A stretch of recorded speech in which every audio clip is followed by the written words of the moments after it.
एक दिन की बात है। देवी सत्यभामा भगवान श्री कृष्ण के पास आई। उनके मुख पर गहरी जिज्ञासा थी और मन में अनेक प्रश्न उमड़ रहे थे। उन्होंने अत्यंत विनम्र स्वर में कहा, हे स्वामी, मेरे हृदय में एक शंका उत्पन्न हुई है। कृपा करके मेरे इस संशय का निवारण कीजिए। भगवान श्री कृष्ण मंद मुस्कान के साथ बोले, हे प्रिय, तुम्हारे मन में जो भी प्रश्न हो निसंकोच होकर पूछो। तुम्हारी हर शंका का समाधान करना मेरा कर्तव्य है। सत्यभामा ने कहा, हे प्रभु, विवाह के बाद स्त्री और पुरुष का आचरण कैसा होना चाहिए? क्या पति पत्नी को साथ में भोजन करना चाहिए? क्या पत्नी का पति से पहले भोजन करना उचित है? संसार में कई स्त्रियां किसी कारणवश पति से पहले भोजन कर लेती हैं। उनके कर्म का फल क्या होता है? मैं इस विषय का सत्य जानना चाहती हूं। भगवान श्री कृष्ण सत्यभामा की बात सुनकर गंभीर हो गए। उन्होंने कहा, हे सत्यभामा, तुमने समस्त मानव जाति के कल्याण के लिए एक अत्यंत महत्वपूर्ण प्रश्न पूछा है। इसका उत्तर मैं तुम्हें उपदेश से नहीं बल्कि एक पौराणिक कथा के माध्यम से दूंगा। इस कथा को ध्यान से सुनना, क्योंकि इसमें तुम्हारे सभी प्रश्नों का समाधान छिपा है। यह सुनकर सत्यभामा की आंखों में उत्सुकता चमक उठी। उन्होंने हाथ जोड़कर कहा, हे स्वामी, कृपा करके कथा का प्रारंभ कीजिए। तब श्री कृष्ण बोले, प्राचीन काल में कौशल देश की राजधानी अयोध्या में महाराज इक्ष्वाकु राज्य करते थे। वे अत्यंत धर्मपरायण, सत्यनिष्ठ और प्रजावत्सल राजा थे। उनका विवाह काशी नरेश की पुत्री सुदेवा से हुआ था। रानी सुदेवा पतिव्रता, विनम्र और सद्गुणों से परिपूर्ण थी।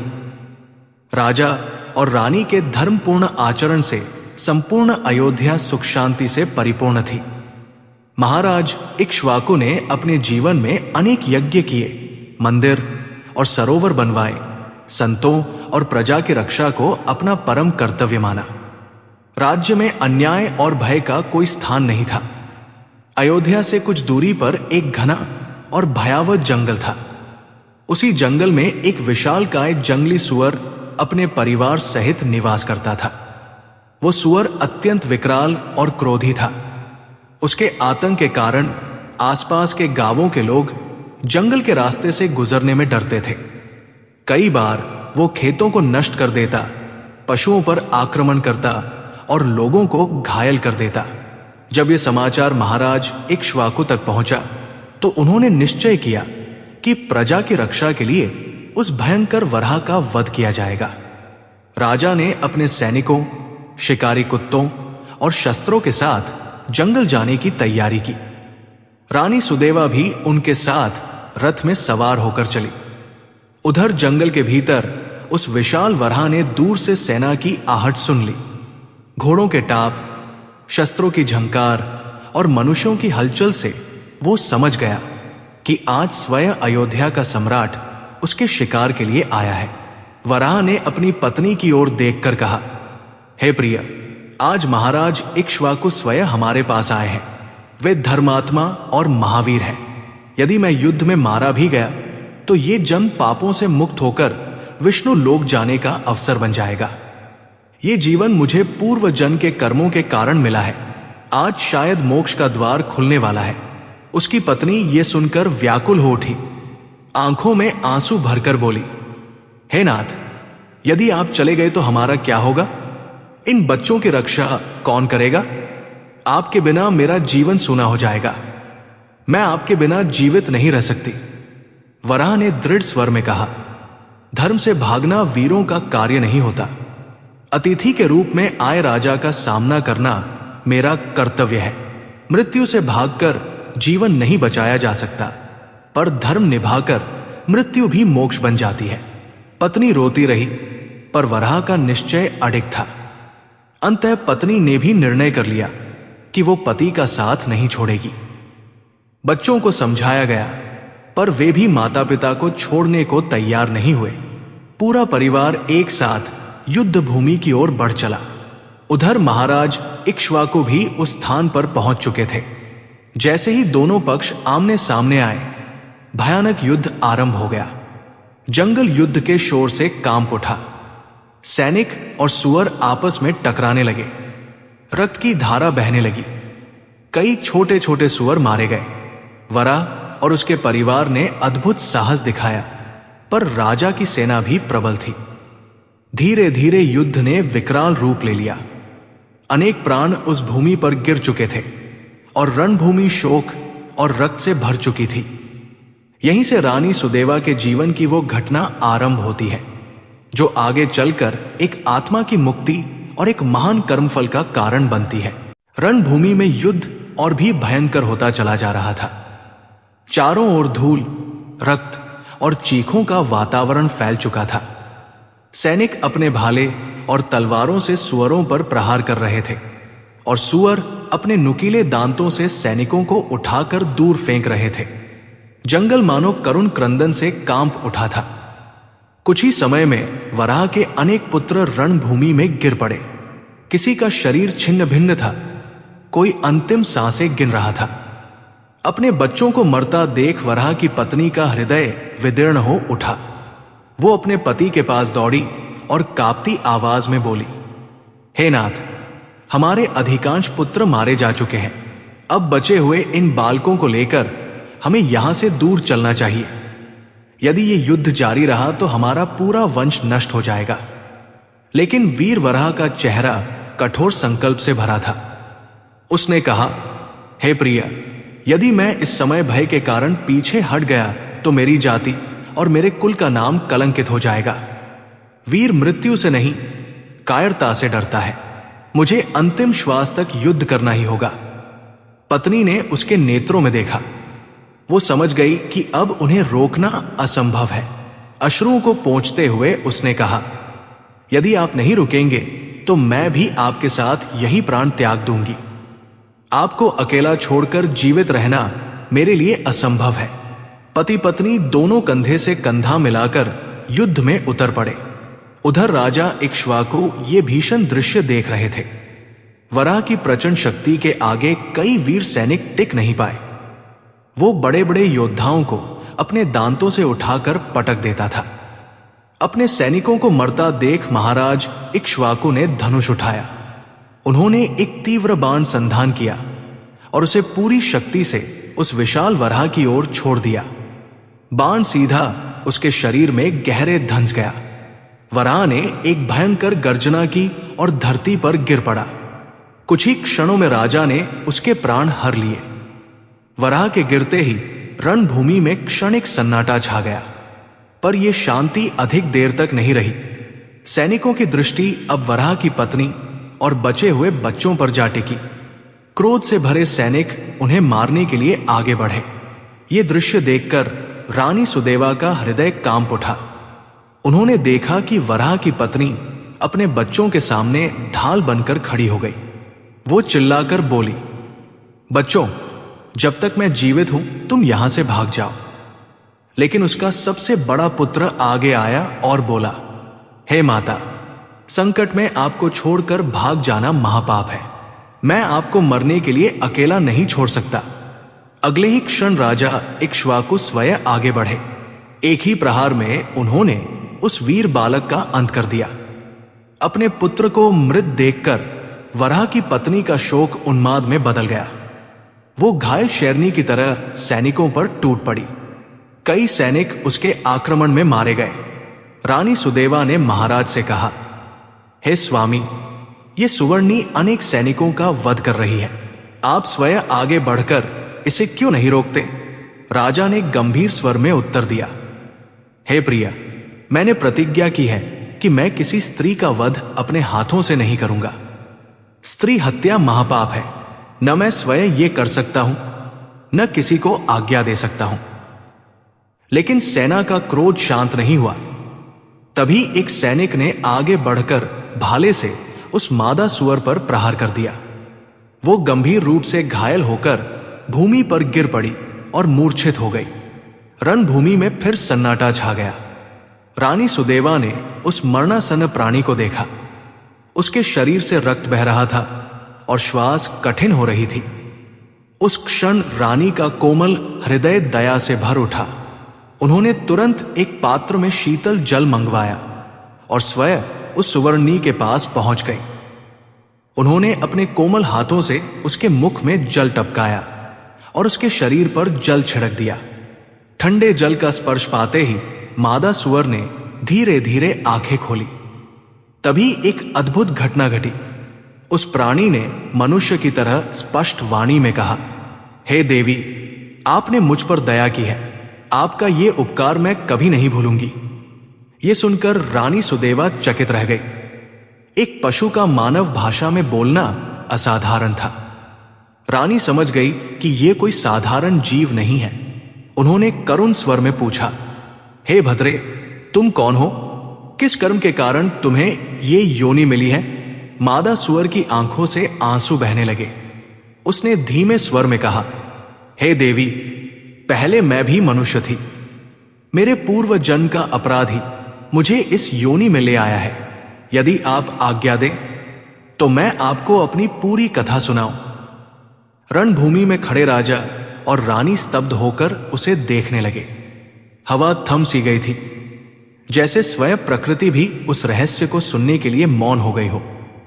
यहीं से एक भयावह पूर्व जन्म की कथा आरंभ होती है, जो बताती है कि अहंकार और अपमान किस प्रकार आत्मा को नरक तक ले जाते हैं। रणभूमि में सब कुछ शांत हो चुका था। रक्त से सनी भूमि पर घायल सुवर्णी कराह रही थी। रानी सुदेवा, महाराज इक्ष्वाकु और आसपास खड़े सैनिक स्तब्ध भाव से उसे देख रहे थे। कुछ क्षणों के लिए ऐसा लगा मानो समय थम गया हो। फिर सुवर्णी ने कांपती हुई सांस ली और अत्यंत धीमे स्वर में बोलना आरंभ किया, हे देवी, आपने मुझ पर जो करुणा दिखाई है वही मेरे लिए जीवन का सबसे बड़ा उपकार है। अब मैं आपको अपने पूर्व जन्म का वो सत्य बताती हूं, जिसे याद कर मेरा हृदय आज भी कांप उठता है। रानी सुदेवा ध्यानपूर्वक उसके पास बैठ गई। सुवर्णी ने कहना शुरू किया, पूर्व जन्म में मैं मनुष्य थी। कलिंग देश के श्रीपुर नगर में मेरे पिता वसुदत्त नाम के एक विद्वान ब्राह्मण थे। मैं उनकी एकमात्र पुत्री थी और मेरा नाम सुकन्या था। बचपन से ही मुझे अपार स्नेह मिला। रूप और यौवन का अभिमान मेरे भीतर धीरे धीरे घर करने लगा। लोग मेरी सुंदरता की प्रशंसा करते नहीं थकते थे और मैं उसी प्रशंसा में स्वयं को सर्वश्रेष्ठ समझने लगी थी। समय आने पर मेरे पिता ने मेरा विवाह एक गुणवान और शांत स्वभाव के ब्राह्मण शिव शर्मा से कर दिया। विवाह के बाद वे हमारे ही घर में रहने लगे। मेरे माता पिता उनका बहुत सम्मान करते थे, किंतु मेरे भीतर का अहंकार मुझे अंधा कर चुका था। मैं अपने पति को तुच्छ समझने लगी थी। मैं न उनकी सेवा करती, न उनका आदर। मैं उन्हें नाम लेकर बुलाती, उनके सामने ऊंची आवाज में बात करती और उन्हें अपने से हीन समझती। मैंने कभी ये नहीं सोचा कि पति भी एक स्त्री के सम्मान का आधार होता है। कई बार तो मैं स्वयं भोजन कर लेती और उनसे बाद में खाने को कहती। कभी कभी तो मैं उनसे ही भोजन परोसने को कह देती थी। मैं अपने आप को रानी समझती और उन्हें दास की तरह व्यवहार करती थी। इतना ही नहीं, मैंने उन्हें कभी अपना मन और तन नहीं सौंपा। एक ही घर में रहते हुए भी उनके लिए मेरे हृदय में न प्रेम था न सम्मान। शिव शर्मा अत्यंत सहनशील थे। उन्होंने लंबे समय तक मेरा अपमान सहा, पर अंततः एक दिन दुखी होकर वो घर छोड़कर चले गए। उनके जाने के बाद मेरे पिता को घोर लज्जा और पीड़ा हुई। उन्होंने मुझे कठोर वचन कहे और मुझे घर से निकाल दिया। तब मुझे पहली बार अपने कर्मों पर ग्लानि हुई, लेकिन तब तक बहुत देर हो चुकी थी। समाज ने मुझे तिरस्कार दिया। कोई कुल्टा कहता, कोई पापिनी। पछतावे से भरी मैं अपने पति की खोज में भटकती हुई जंगल पहुंची। वही एक दिन मुझे एक कुटिया दिखाई। भूख और थकान से मैं वही गिर पड़ी। उसी कुटिया में मेरे पति शिव शर्मा संन्यास जीवन जी रहे थे। उनके साथ उनकी नई पत्नी मंगला रहती थी। मंगला ने मुझे देखकर दया की। उसने मुझे वस्त्र दिए, भोजन कराया और सम्मान से रखा। मेरे पति ने भी मुझे अपनाया और कहा कि मैं मूल रूप से बुरी नहीं हूं। बस अज्ञान में भटक गई थी। ये देखकर मेरा हृदय और भी अपराध बोध से भर गया। एक दिन गहरे पश्चाताप और मानसिक पीड़ा के कारण मेरे प्राण निकल गए।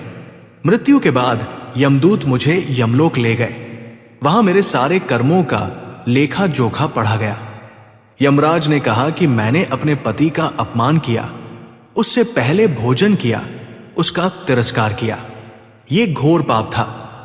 मुझे भयानक नरकों में यातना दी गई। मैंने वही पीड़ा भोगी जो मैंने अपने पति को दी थी। वर्षों तक उन यातनाओं से गुजरने के बाद मुझे पशु योनि में जन्म दिया गया। इस प्रकार मैं सुवर्णी बनी और इस जंगल में आ गई। इतना कहकर सुवर्णी रो पड़ी। उसका स्वर कांप रहा था। उसने कहा, हे देवी, मैंने अपने कर्मों का फल भोग लिया है। अब आपसे अंतिम प्रार्थना है, अपने पुण्य का थोड़ा सा अंश मुझे दान दे दीजिए ताकि मुझे इस निम्न योनि से मुक्ति मिल सके। रानी सुदेवा की आंखें भर आई। उन्होंने महाराज इक्ष्वाकु की ओर देखा। राजा ने सहमति में सिर हिलाया। तब रानी ने सुवर्णी के सिर पर हाथ रखकर कहा, मैं अपने जीवन में पति सेवा से अर्जित 1 वर्ष का पुण्य तुम्हें अर्पित करती हूं। रानी के ये कहते ही एक अद्भुत प्रकाश फैल गया। सुवर्णी का शरीर शांत हो गया और उसके भीतर से एक दिव्य स्त्री की आत्मा प्रकट हुई। वो हाथ जोड़कर राजा और रानी को प्रणाम कर आकाश की ओर उठ गई। आकाश में विलीन होते हुए वो विष्णु लोक की ओर प्रस्थान कर गई। श्री कृष्ण ने ये कहते हुए कथा को विराम दिया। सत्यभामा भावुक हो उठीं। उनके नेत्र नम थे और हृदय पश्चाताप से भर गया था। सुवर्णी की दिव्य आत्मा जब आकाश में विलीन हो गई तब रणभूमि पूर्णतः शांत हो चुकी थी। धूल बैठ गई थी। शस्त्र नीचे रख दिए गए थे और सैनिक मौन खड़े थे। महाराज इक्ष्वाकु ने ईश्वर का स्मरण किया और रानी सुदेवा के साथ नगर की ओर लौट चले। रानी के हृदय में संतोष था कि उनकी करुणा से एक आत्मा को मुक्ति मिली। भगवान श्री कृष्ण ने कथा को यहीं पूर्ण किया। कुछ क्षणों तक मौन रहा। सत्यभामा गहरे भाव में डूबी हुई थी। उनकी आंखों से अश्रु बह रहे थे। उन्होंने धीरे से भगवान के चरणों का स्पर्श किया और कांपते स्वर में बोली, हे स्वामी, आज आपने मेरे नेत्र खोल दिए। मैं समझ गई हूं कि अहंकार स्त्री और पुरुष दोनों का सबसे बड़ा शत्रु है। पत्नी यदि अपने पति का अपमान करती है, उसे तुच्छ समझती है, उससे पहले भोजन करती है, तो वो अपने ही जीवन को नरक बना लेती है।